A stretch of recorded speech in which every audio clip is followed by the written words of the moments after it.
like producing a movie or a record. Someone's got to keep it all going in the right direction, but as a designer, you're also kind of playing the instruments. So it's a weird one. You've got to kind of do it and then step back and produce yourself as you go, and that's the hard part, I think. You do get like writer's block, I suppose, but for a designer sometimes, and that is really hard to deal with. And the way that I got through it, I just kept sketching, and when you're sketching, you're thinking and you're looking for opportunities. Less time spent at a computer and more time having ideas and sketching. It has felt long at times, and it's felt wobbly at times, and it's felt strong at other times. But essentially, if I can be doing what I want to be doing, then that's great. Every time when I wake up in the morning, I always wonder to myself, why am I doing this? It gets a bit depressing when you can't make a living from it, and that's heartbreaking.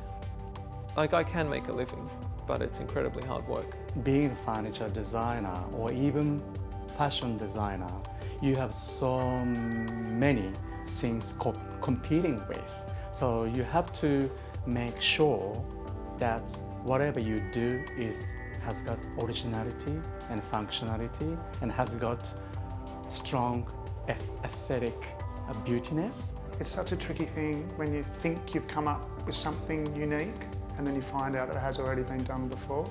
But like, you know, intuitively with mechanics and stuff, you know, that there's such a big world out there that does things. So yeah, it's a never-ending battle to try and come up with something incredibly unique. It's the physical cost of prototyping, of paying suppliers, and it's expensive in reality to try and produce things that aren't quite right and go along like that. So, you know, that's the biggest prohibiting factor is trying to fund the output.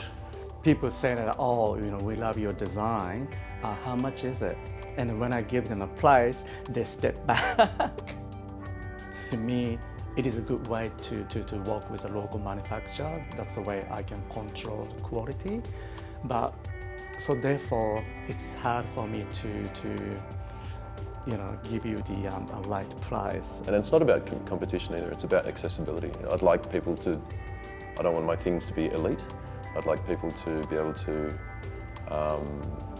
you know, have them without having to fork out huge amounts of money. I think if you were to look back and reflect too much on how difficult things have been at times, then it wouldn't really ever make sense to continue.